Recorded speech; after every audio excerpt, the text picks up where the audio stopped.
Olá pessoal, eu sou Alex Goldner, esse é o Simplificando. A gente está aqui hoje gravando no alto, numa manhã nublada, fria. E eu queria compartilhar um texto no livro de Mateus, capítulo 3, versículo 12 em diante, que vai dizer assim: Quando Jesus soube que não tinha sido preso, foi para a região quando Jesus soube que João tinha sido preso, foi para a região da Galiléia. Não ficou em Nazaré, mas foi morar na cidade de Cafarnaum, na beira do lago da Galiléia, nas regiões de Zebulon e Naftali. Isso aconteceu para se cumprir o que o profeta Isaías tinha dito. Terra de Zebulon e terra de Naftali, na direção do mar, de um outro lado do rio Jordão, Galiléia, onde moram os pagãos. E aqui o que realmente interessa para a gente. O povo que vive na escuridão verá uma forte luz, e a luz brilhará sobre os que vivem na região escura da morte.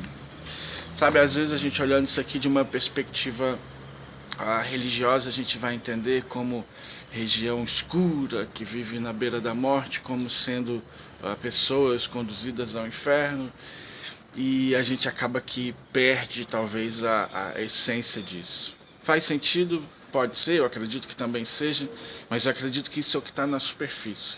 Eu acredito que o Pai, ele tem sempre algo além para aqueles que o amam, para aqueles que o buscam e consequentemente o buscam além da superfície, além das suas mãos, mas procuram a sua face, e você vai ver que a face está muito próximo da mente.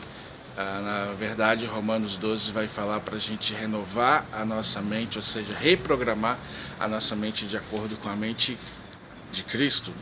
Então, acho que isso é muito importante para o pai querer que os seus filhos reprogramem a sua mente de acordo com a mente de Cristo. E quando a gente vê Jesus em ação nos evangelhos, a gente vê ele inserindo isso o tempo todo nas pessoas, no ministério dele, através das palavras dele. Essa noite eu estava dormindo, acordei muito cedo, pela madrugada ainda, com o nariz escorrendo. E talvez você vai perguntar por que você está me contando essa história. Porque tem a ver com essa história que eu acabei de dizer da Bíblia. Porque geralmente eu durmo com o ventilador na posição 2 e tudo bem. E eu quis botar na posição 3 para ficar um barulhinho maior. E passaram-se algumas horas, eu senti o meu nariz escorrendo, e eu continuei deitado, talvez ainda por mais algumas horas. Até que algo que era desconfortável, no friozinho você acordar e levantar, eu finalmente o fiz e fui lá e mudei o ventilador de volta para a posição 2. Nesse tempo eu fui para a sala, onde eu fiquei com Deus um tempo, e depois, quando o sono retornou, eu voltei para o quarto. E o que aconteceu? Acabou o nariz escorrendo, como você pode ver. O que isso quer dizer, Alex? O que eu quero saber de nariz escorrendo? De nariz escorrendo você não quer saber nada, mas de decisões desconfortáveis, o controle da minha vida, o que sai dela, é responsabilidade minha.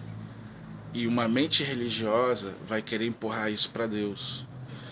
E veja bem, talvez um exemplo mais prático ainda para você entender melhor. Se você tem filho, se você já observou seus pais agirem com você,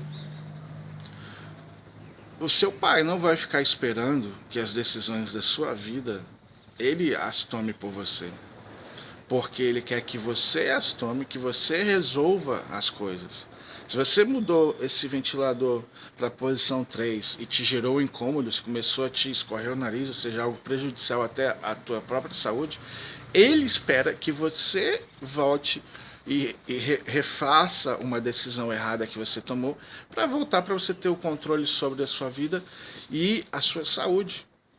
A gente tem uma tendência de dizer que nossa saúde é responsabilidade de Deus, que a saúde é responsabilidade dele, e não é assim que a gente faz com os nossos filhos, e não é assim que os nossos pais fizeram com a gente. E nunca vai ser. Talvez numa idade de bebê, numa idade bem criança, sim. Mas a expectativa que existe sobre alguém é que à medida que ele vá crescendo, o intelecto vá desenvolvendo, para quê? Para que ele possa ter e tomar as suas próprias decisões.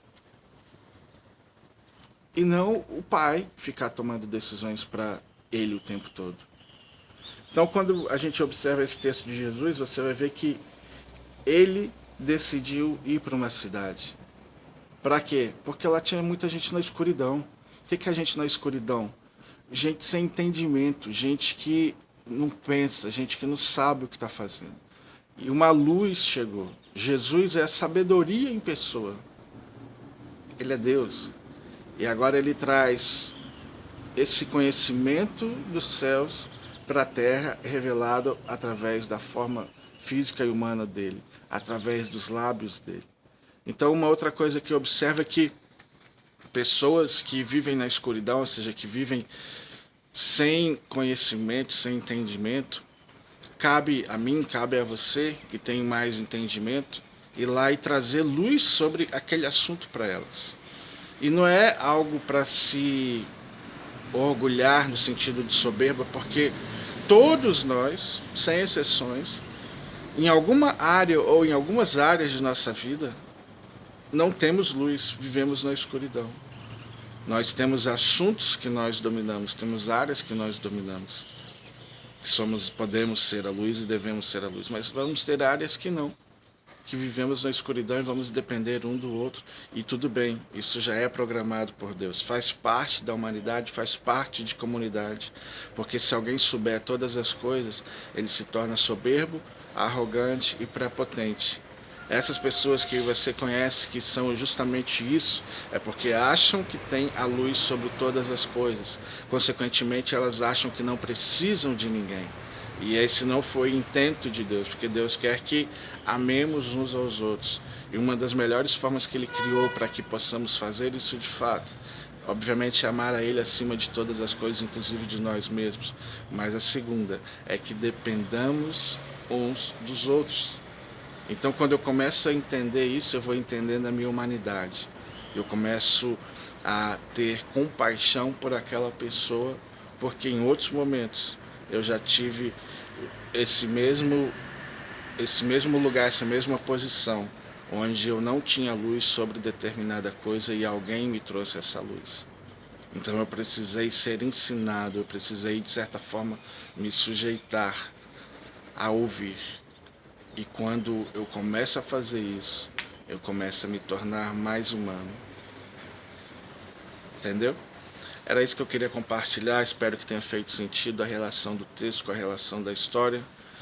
Grande abraço e até amanhã.